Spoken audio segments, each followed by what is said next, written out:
नमस्कार मित्रांनो, स्वागत आहे आपल्या चॅनलवर जॉब विथ भूषण. तुमच्यासाठी एक चांगली जॉब ऑपॉर्च्युनिटी घेऊन आलो मित्रांनो. ही जी वॅकन्सी असणार आहे मित्रांनो, एम-पी-एस-सी मार्फत भरती असणार आहे. मेडिकल वॅकन्सी असणार आहे मित्रांनो. वैद्यकीय शिक्षणासाठी तर वॅकन्सी असणार आहे. चांगली प्रकारची आपल्या वॅकन्सी असणार आहे. याच्यामध्ये पदांबद्दल आपण बोलायला गेलं मित्रांनो, पदांची नावं जी असणार आहे मित्रांनो, सहयोगी प्राध्यापक असणार आहे, प्रोफेसर पद असणार आहे मित्रांनो. त्यानंतर आपल्याला सहाय्यक प्राध्यापक वगैरे जे पद असणार आहे मित्रांनो. ओके, सहयोगी प्राध्यापकसाठी वॅकन्सी असणार आहे. गटाची भरती असणार आहे मित्रांनो. 187 पदांसाठी इथं भरती असणार आहे. 2 पदे असणार आहे वेगळ्या वेगळ्या विषयामध्ये मित्रांनो. संपूर्ण माहिती देणार आहे. इथं अप्लाय करण्यासाठी MBBS वाले अप्लाय करू शकता. त्यानंतर आपण इथं MD, MS, DBN वाले अप्लाय करू शकता. MTech वाले अप्लाय करू शकता. ओके, तर चांगली ऑपॉर्च्युनिटी असणार आहे आपल्यासाठी. संपूर्ण माहिती ऐकून घ्यायची, लगेच आपल्याला अप्लाय पण करून घ्यायचं. तर चला तर मग सुरू करूया व्हिडिओला. आता 287 पदांसाठी भरती असणार आहे मित्रांनो. आता याच्यामध्ये जे मित्रांनो सगळ्यात आधी आता संपूर्ण माहिती आपण जाणून घेऊया स्टेप बाय स्टेप. महाराष्ट्र लोकसेवा आयोगामार्फत ही भरती असणार आहे मित्रांनो. महाराष्ट्र शासनाच्या वैद्यकीय शिक्षण व औषधी द्रव्य विभागाकडून प्राप्त वैद्यकीय शिक्षण संशोधन सेवेअंतर्गत शासकीय वैद्यकीय महाविद्यालय, संलग्नित महाविद्यालयांच्या खालील विवरणपत्र विविध विषयातील सहयोगी प्राध्यापक गट अ, तसेच आपल्याला विविध अतिविषयक विषयातील सहयोगी प्राध्यापक गटाची वैद्यकीय शिक्षण संशोधन सेवा गट या संवर्गातील 187 पदांसाठी इथं भरती जाहिरात केलेली मित्रांनो. ओके, याच्यामध्ये मित्रांनो आपल्याला जे पहिलं पद असणार आहे विविध विषयातील सहयोगी प्राध्यापक वैद्यकीय शिक्षण व संशोधन सेवा गटामध्ये 162 पदे असणार आहे. याच्यामध्ये आपल्याला वेगळे वेगळे विषय असणार आहे. बघून घेऊया आपण. कॅटेगरी आपल्याला चेक करायचे. मायक्रोलॉजी म्हणजे सूक्ष्मजीवशास्त्रामध्ये मित्रांनो एकूण इथे पदे असणार आहे आपल्याला. एकूण पदे असणार आहे मित्रांनो आपल्याला इथं 8 पदे असणार आहे. ओके, आणि त्यानंतर आपल्याला रोग प्रतिबंधक व सामाजिक औषधी वैद्यमध्ये आपल्याला शास्त्रासाठी मित्रांनो इथं एकूण 6 पदे असणार आहेत. शरीर शरीरक्रिया शास्त्रासाठी मित्रांनो इथे 8 पदे असणार आहेत टोटल. नेत्र शल्य शास्त्रासाठी मित्रांनो 3 पदे असणार आहेत. ऑर्थोलॉजीसाठी. औषध शास्त्रासाठी मित्रांनो फार्मोलॉजीसाठी इथं 10 पदे असणार आहेत. जीवरसायन शास्त्रासाठी मित्रांनो 8 पदे असणार आहेत. औषधी वैद्यशास्त्रासाठी मित्रांनो 22 पदे असणार आहे मित्रांनो याच्यामध्ये. जनरल मेडिसिनसाठी. स्त्रीरोग प्रसिद्धीगृहासाठी मित्रांनो याच्यामध्ये आपल्याला गायनोलॉजी वगैरे यासाठी असतं, ज्यात 8 पदे असणार आहेत. शास्त्रासाठी मित्रांनो इथे 21 पदे असणार आहे मित्रांनो. बालरुग्णशास्त्रासाठी मित्रांनो इथे 9 पदे असणार आहेत. आणि त्याच्यानंतर आपल्याला शरीर रचनाशास्त्रासाठी 8 पदे असणार आहे टोटल कॅटेगरी वाईज. मनोविकृती शास्त्रासाठी मित्रांनो 7 पदे असणारे कॅटेगरी वाईज आपल्याला चेक करायचे. अस्थि व्यंग्योपचारासाठी 6 पदे असणार आहे. त्वचा व गुप्तरोग शास्त्रासाठी 2 पदे असणार आहे. बधिरीकरणशास्त्री मित्रांसाठी 18 पदे असणार आहे. त्यानंतर विकृती शास्त्रासाठी 18 पदे असणार आहे. अशी 162 पदे असणार आहे मित्रांनो त्यामध्ये. आता याच्यात आपल्याला खाली जाऊया आपण. बाकीचे पदे असणार आहे 25 पदं असणार आहे. विविध अधिविधेयकातील विशेषीकृत विषयाअंतर्गत सहयोगी प्राध्यापक वैद्यकीय शिक्षण संशोधन सेवा गटमध्ये 25 पदे असणार आहे मित्रांनो. आता मूत्रशल्य चिकित्सालयासाठी मित्रांनो युरोलॉजीसाठी तर 4 पदे असणार आहे यामध्ये. याच्यामध्ये आपल्याला शुंग घटनाष्टक चिकित्सालयासाठी प्लॅस्टिक सर्जरीसाठी मित्रांनो याच्यामध्ये आपल्याला 4 पदे असणार आहेत. न्यूरोलॉजीसाठी मित्रांनो इथं 2 पदे असणार आहेत. कार्डिओलॉजीसाठी मित्रांनो इथं 3 पदे असणार आहेत.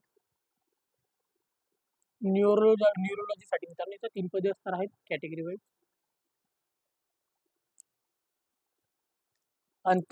स्त्रीबाबी विकारशास्त्रासाठी ते 1 पद असणार आहे मित्रांनो. नेफ्रोलॉजीसाठी 2 पदे असणार आहेत. न्यूरो सर्जरीसाठी 2 पदे असणार आहे टोटल एकूण मध्ये. ओके, बालरोग शल्य चिकित्सालयशास्त्रासाठी ते 1 पद असणार आहे मित्रांनो यामध्ये पण. आणि त्याच्यानंतर 1 पदेशन झालं. त्यानंतर आपल्याला शल्य चिकित्सालयशास्त्रासाठी मित्रांनो 3 पदे असणार आहे. ओके, अशा पद्धतीने पदं असणार आहे मित्रांनो. आता या पदानंतर आपण आता कालावधी बघणार अप्लाय करण्याची प्रोसेससाठी.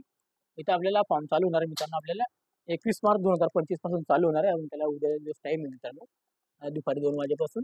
तर 10 एप्रिल 2025 पर्यंत आपल्याला फॉर्म भरून घ्यायचे मित्रांनो शेवटची तारीख. स्टेट बँकेद्वारा चलनाद्वारे परीक्षा शुल्क व चलन भरण्याची परत घेण्याची दिनांक असणार आहे 12 एप्रिल 2025 आणि आपल्याला लास्ट डेट असणार आपल्याला परीक्षा शुल्क भरण्याची 15 एप्रिल 2025 ऑफलाईन पद्धतीने. पदांबाबत आरक्षणाबद्दल तर दिलेले मित्रांनो कॅटेगरी वाईज आरक्षणाबद्दल माहिती जाणून घ्यायची माहिती. जसं की खेळाडू आरक्षण, इतर आरक्षण कॅटेगरी आपण वाचून घ्यायचं आहे. दिव्यांग आरक्षणमध्ये दिव्यांगांसाठी कॅटेगरी आपण बघू शकतो, त्यांना पण इथं असणार आहे, ते पण इथं बघून घ्यायचं आहे. कोणते सगळ्या पदांसाठी वॅकन्सी असतात दिव्यांगांना पण. अनाथ आरक्षणसाठी तर वॅकन्सी असणार आहे मित्रांनो. आणि आपल्याला आता सगळ्यात इम्पॉर्टंट असणार वेतन श्रेणी. तर वेतन श्रेणीमध्ये आपण बोलायला गेले मित्रांनो, तर वेतन श्रेणीमध्ये आपल्याला सॅलरी असणार आहे 1,31,400 पासून 2,17,100 इतकं आपल्याला सॅलरी असणार. आणि सर्व आपलं भत्ते वगैरे असणार आहे. पात्रता असणार भारतीय नागरिक तत्व, आपल्याला वयोमर्यादा आपली काउंटिंग होणार आहे आपल्याला याच्यामध्ये. सहयोगी प्राध्यापकसाठी दिनांक 1 जुलै 2025. किमान आपलं वय पाहिजे 19 वर्षापासून, राखीसाठी 45, मागासवर्गासाठी 50 असणार आहे. खेळाडू असाल तिथं पण सेम असणार आहे. आणि दिव्यांगांना पण 45 असणार आहे. आणि माजी सैनिकांसाठी मित्रांनो सैनिकी सेवेचा कालावधी अधिक 3 वर्ष असणार मित्रांनो. ओके, याच्यामध्ये दिलेली आहे. आपल्याला याच्यामध्ये कर्मचाऱ्यांना उच्च मर्यादा आहे 10 वर्षांची राहील मित्रांनो, ते सवलत वगैरे दिलेली आहे. शैक्षणिक अर्हता व अनुभव बद्दल इथे माहिती दिलेली आहे. सहयोगी प्राध्यापकसाठी इथं बघू शकता तुम्ही आता दिलेली आहे आपल्याला एक्सपिरियन्ससाठी. याच्यामध्ये मित्रांनो आपल्याला एक्सपिरियन्ससाठी आपल्याला बघून घ्यायचं MD DNB अशा पद्धतीचे इथं वॅकन्सी असते मित्रांनो. आपल्याला एक्सपिरियन्ससाठी इथं बघून घ्यायचं आपल्याला एक्सपिरियन्स कालावधी MHB MTA सगळ्यासाठी MBBS अशीच वॅकन्सी असणार आहे. ओके, एक्सपिरियन्ससाठी आपल्याला बघून घ्यायचं. तुम्हाला लागलं छोट्या पद्धतीने स्क्रॉल करतो धीरे धीरे. याच्यामध्ये जीवनशास्त्र, त्यानंतर शारीरिकशास्त्र, याच्यामध्ये MD DNB असे वेगळे पदं असणार आहे मित्रांनो. ओके, असं लक्ष द्यायचं आहे आपल्याला. ओके, अशा पद्धतीचे हे पदं असणार आहे मित्रांनो. ओके, अशा आपल्याला बघून घ्यायचे MBBS MD MS. ओके, याच्यासाठी वॅकन्सी एक्सपिरियन्स वगैरे आपल्याला चेक करून घ्यायचं आहे आणि लगेच आपल्याला अप्लाय करून घ्यायचं मित्रांनो. ओके, हे तुम्ही बघितलेलं असेल. शैक्षणिक अर्थाबद्दल आपल्याला अनुभवांची कालावधी आपल्याला दिलेली, एक्सपिरियन्स पण लागणार आहे. अनुभवाचं दाबित्य म्हणजे आपल्याला जॉब नेचर टीचिंग असणार आहे मित्रांनो, हे दिलेली आहे. ओके, अशा पद्धतीची माहिती वगैरे दिलेली आहे. निवड प्रक्रिया आपली असणार आहे मित्रांनो, त्याबद्दल माहिती वगैरे दिलेली आहे इथं. ती वाचून घ्यायची ती एकदा माहिती वगैरे निवड प्रक्रियाबद्दल जसं की. आणि आपल्याला अर्ज सादर करण्याची पद्धत असणार आहे ऑनलाईन असणार आहे. OTR बनवायचा आहे, ऑनलाईन फॉर्म भरून घ्यायचा आहे. ओके, आणि विविध प्रमाणपत्र डॉक्युमेंट अपलोड करायचे आपल्याला प्रोफाईल बनवण्यासाठी. एखादा OTR बनवावा लागतो आपल्याकडे असेल, चांगली ऑपॉर्च्युनिटी आपल्याला असणार, डायरेक्ट आपण अप्लाय करू शकतो. त्यामध्ये आपल्याला PDF फॉर्मॅट डॉक्युमेंटेशन लागणार आहे. 50 KB पासून 500 KB पर्यंत आपल्याला डॉक्युमेंट साईज असणार आहे. अर्जातील नावाचा पुरावासाठी SSC अथवा तत्सम शैक्षणिक अर्जासाठी पुरावा लागणार आहे. त्यानंतर वयाचा पुरावा लागणार आहे. शैक्षणिक अर्थ यांचा पुरावा द्यायचा आहे. सामाजिक दृष्ट्या मागासवर्गीयांसाठी पुरावा, आर्थिक दुर्बल दृष्ट्यासाठी पुरावा द्यायचा आहे. नॉन क्रिमिनल पात्र दिव्यांगांसाठी पुरावा द्यायचे, माजी सैनिकांचा पुरावा, अनाथ आरक्षणांसाठी पुरावा, खेळाडूंसाठी आरक्षणाचा पुरावा, अराखीव महिला मागासवर्गीय आर्थिक घटक, खेळाडू, दिव्यांग, अनाथ, माजी सैनिक यांचा दावा, आदिवासी प्रमाणपत्र, SSC नावात बदल असलेला पुरावा, मराठी भाषेचे ज्ञान असलेला पुरावा, लहान कुटुंबाचे प्रतिज्ञापत्र, विविध अनुभव प्रमाणपत्र, अर्जात केलेल्या दाव्यानुसार आपल्याला प्रति द्यायचं आहे. ओके, मेडिकल वगैरे इथं टीचिंग वगैरे द्यायचं आहे, इथं पुरावा द्यायचा आहे आपल्याला लागणार आहे मित्रांनो. सगळे पुरावे वगैरे द्यावं लागणार आहे. ओके, अर्ज आपल्याला सर्वसाधारण ऑनलाईन पद्धतीने भरायची लिंक आपण डिस्क्रिप्शन बॉक्समध्ये देऊन देईल मित्रांनो. याच्यात आपल्याला फीज असणार आहे आपल्याला 719 रुपये असणार आहे. अराखीसाठी मागासवर्गीयांना असणार आहे चलन फीज 449 रुपये. आपण ऑनलाईन पद्धतीने ऑफलाईन पद्धतीने दोन्ही पद्धतीने आपण अप्लाय करायचे, अप्लाय करू शकतो फीज वगैरे. याची आपल्याला 18 एप्रिल 2025 याची जाहिरात आलेली मित्रांनो. 21 तारखेपासून फॉर्म चालू झालेली मित्रांनो. ओके, होणार आहे मित्रांनो. तर संपूर्ण माहिती मी दिलेली आहे. तुम्हाला काही शंका वगैरे असेल तुम्हाला कमेंट बॉक्समध्ये कमेंट करू शकता मित्रांनो. केव्हाही चॅनलवर आपल्याला पहिल्यांदा असेल तर लाईक करायचं आहे, ज्या जास्त मित्रांपर्यंत शेअर करायचं. तुम्हाला इथे बघून घ्यायचं इथं आपल्याला तारीख वगैरे दिलेली आहे. आणि ज्या जास्त मित्रांपर्यंत माहिती शेअर करायची आहे. आणि तुम्हाला काही माझ्याशी बोलायचं असेल टेलिग्राम चॅनल व्हॉट्सअपला मेसेज करू शकता.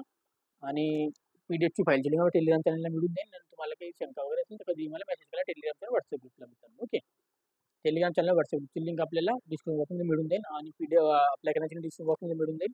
आणि आपल्याला PDF डाउनलोड करायला टेलिग्रामवरून. आणि काही शंका वगैरे काय पण मला मेसेज करू शकता किंवा पण तुम्ही मित्रांनो. ओके, ज्या जास्त मित्रपरांना आपल्याला ऑपॉर्च्युनिटी शेअर करायची. मेडिकलमध्ये जे पण आपले मित्रपरिवार असतील, आपले डॉक्टर्स वगैरे असतील, MD MS सर्जन्समध्ये त्यांना शेअर करायचं आहे. आणि चॅनलवर पहिल्यांदा चॅनल सबस्क्राईब करायचं, बेल आयकॉनला प्रेस करायला विसरू नका. डेली तुमच्यासाठी नवीन जॉब ऑपॉर्च्युनिटी घेऊन असतो. पुढच्या व्हिडिओमध्ये अप्लाय करण्याची प्रोसेस घेऊन आपण 21 मार्च 2025च्या व्हिडिओमध्ये उद्याच्या दिवशी. ओके, आणि पुढच्या आपण नेक्स्ट अपडेटसाठी भेटू. आता नेक्स्ट व्हिडिओमध्ये. तोपर्यंत जय हिंद, जय महाराष्ट्र मित्रांनो.